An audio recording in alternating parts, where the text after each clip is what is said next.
Hello mga karamjok, magluluto tayo ng malaking isdang galunggong. Ito yung ating ingredients, sibuyas, kamatis, luya at sili.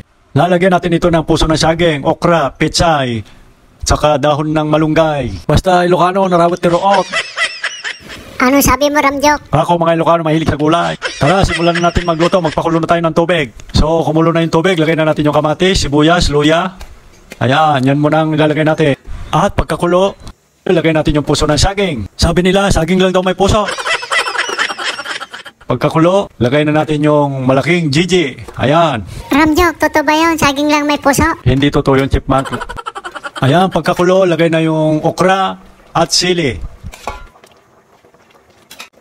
Tapos, lagay tayo ng asin. Estimate na lang natin na hindi maalat. Te Ilocano hangan apgad. Tapos, sunod na yung pechay na patsoy. Yung aking tanim sa taas sa mini greenhouse. At maglalagay ako ng brown sugar kasi hindi ako naglalagay ng bitsin, yun ang pinaka-bitsin ko. Lagay na yung dahon ng malunggay. Ayan.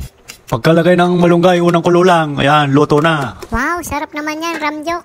So, ayan na mga karamjok, luto na.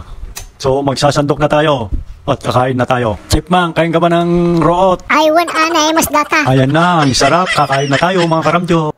Sa sobrang sarap, taob na naman ang kaldero nito. Thanks for watching!